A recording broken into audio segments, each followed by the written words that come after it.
ఎంత కొట్టించమంటారు నాన్న? కొట్టాల్సింది నువ్వే.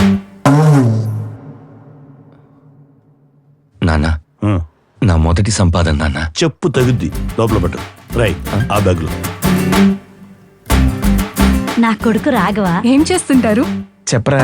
సమాధానం లేని ప్రశ్నలు అడిగితే వాడేం చెప్తాడమ్మా? నా కొడుకిచ్చి పెళ్లి చేయాలనుకోవడం ఏంటండి? కుర్రాడు బాగా సెటిల్ అయ్యాడు కదా. వాడి గురించి ఎవరో చెప్తే మీరు ఆలోచించవచ్చు. తండ్రిగా నేనే చెప్తున్నాను, వాడు మీకు కరెక్ట్ కాదు. నీకే కనుక కూతురుంటే ఇలాంటి వాడికి ఇచ్చి పెళ్లి చేస్తావా? కొడుక్కి పెళ్లి చేయాలని తెలియదు కానీ శ్రీమంతాలు బాగానే చేస్తుంటాడు. మీ నాన్న ఏంట్రా అసలు అర్థం చేసుకోడేంటి? నాన్న అంటే అర్థం చేసుకోరు. నీకు చదవడం చేత కాదు, ఉద్యోగం చేయడం చేత కాదు, బాధ్యతగా బతకడం చేత కాదు. అయినా భరించాను. ఇంకా భరిస్తే నేను చేతగాని వాడిని అయిపోతాను. పోరా బయటికి. ఆ మాత్రం దానికి ఇంట్లోంచి గంటేస్తాడా? మా నాన్న మీలాగే ఎందుకు ఆలోచించడం?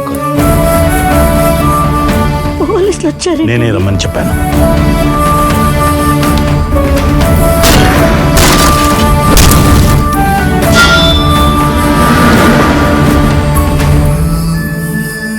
ఇంకా వాడి గురించి ఆలోచిస్తున్నారా? ఇంకో ఆలోచన నాకేముంటుంది చెప్పు? నేను ఇంటి పేరు మాత్రమే ఇవ్వగలను. మంచి పేరు వాడే తెచ్చుకోవాలి కదా.